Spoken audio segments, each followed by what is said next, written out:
আজকে এটা গুরুত্বপূর্ণ প্রোগ্রাম। প্রত্যেক বছরই আমরা এরকম SHG disbursement check disbursement camp করে থাকি। সরি, যেটা নদিয়া জেলায় এবার সৃষ্টিশ্রী মেলা আমাদের জাস্ট হলো। 4টে জেলা মিলিয়ে আমাদের সৃষ্টিশ্রী মেলাটা এবার আমরা করলাম। হাওড়া, ওদের উত্তর 24 পরগনা, দক্ষিণ 24 পরগনা আমাদের নিয়ে খুব ভালো হয়েছিল গভর্নমেন্ট কলেজের মাঠে।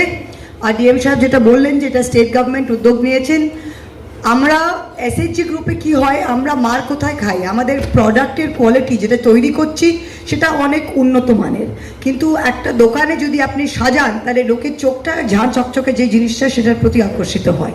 তো যেগুলো প্রাইভেট কোম্পানিতে হয়তো তাদের জিনিসের মানটা অনেক নিম্ন, কিন্তু ওরা সুন্দর প্যাকেজ, সুন্দর বোতল, সুন্দর ইয়ে করে জিনিসটা বিক্রি করছে। মধু, আমি নাম করছি না, একটা বড়, খুবই বড় কোম্পানির মধু যেটা আমরা কিনি, সব জায়গায় কিনি, ওটা 50% চিনির জল।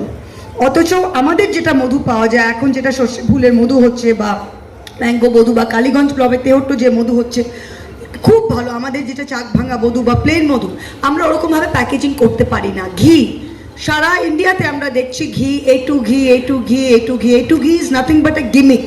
আমাদের এখানে যে ঘিটা হচ্ছে এটা 100% পিওর ঘি, কিন্তু আমাদের প্যাকেজিংটা ওই সোনালি, আমরা প্লাস্টিকের ডিবেতে করছি, ওপরে সোনালি ক্যাপ দিচ্ছি না।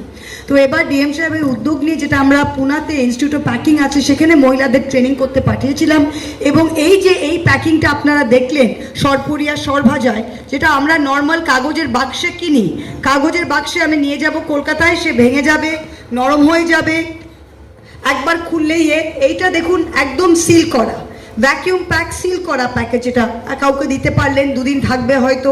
তাই এই ছোট ছোট জিনিসের মাধ্যমে কিন্তু এসএইচজি গ্রুপের যেটা সেল, আমরা জিনিসগুলো খুব ভালো তৈরি করছি, প্যাকেজিং, ব্র্যান্ডিং আর মার্কেটিংয়েই আমরা মার খাচ্ছি। সেখানে সৃষ্টিশ্রী যে ব্র্যান্ডটা প্লাস নদিয়া, আর আমাদের একটা নান্দনিক নদিয়া ব্র্যান্ডও হয়েছে, আন্ডার দ্যাট আমব্রেলার আমরা আগামী দিনে করতে পারবো। যেটা ডিএম সাহেব বললেন যে আমাদের 982 কোটি টাকা ডিসবার্স হয়েছে এসএইচজি গ্রুপকে, 1000 কোটি টাকার আমাদের 1140 কোটি টাকা আমাদের এখনও, দ্যাটস দ্য টার্গেট। তো 31 মার্চ আর্থিক বছর আগে সেটা আমাদের রিচ করতে হবে। সেটা মার্চে আমাদের 200-300 কোটি এমনিতেই হয়ে যায়। তাই ক্রেডিট প্লেন্টিফুল, ক্রেডিট সবাই পেতে পারে, জিনিসের মানটাকে ভালো করতে হবে, এবং ব্র্যান্ডিংয়ের প্যাকেজিং যদি সরকার আপনাদের হেল্প করে, তাহলে দুজনের মিলিয়ে আমার মনে হয় আমরা নদিয়া জেলার এই যে তৈরি করছি এসএইচজি মুভমেন্টটা, এটা অনেক এগিয়ে নিতে পারবো। এবং আমরা চেষ্টা করবো এই সৃষ্টিশ্রী মেলা মতো মেলা অন্য জায়গায়ও করার জন্য। নর্মালি মেলাতে সবসময় একই জিনিস পাওয়া যায়, আপনি দেখবেন। আমাদের এবার মেলাটাকে চেষ্টা করতে হবে যে প্রত্যেকটা মেলার কোনো একটা বৈশিষ্ট্য থাকবে। আপনি মানে পাড়ার কালী পুজোর মেলাতে গিয়েও যেই জিনিস পান, সেই সৃষ্টিশ্রী মেলাতে গিয়ে সেই জিনিস পাবেন, তাহলে কিন্তু লোকে আসবে না। আমাদের গভর্নমেন্টের মেলাগুলোতে একটু আলাদাভাবে ব্র্যান্ডিং করে উই মাস্ট ডু ইট। আমরা সবাই আছি সবার সাথে, আর আপনাদেরকে কংগ্রাচুলেশনস, এত মহিলা আর্থিকভাবে স্বনির্ভর হয়েছে। আপনারাই আমাদের জেলার স্ট্রেংথ এবং ভারতবর্ষের আমি বলবো স্ট্রেংথ। অনেক অনেক ধন্যবাদ।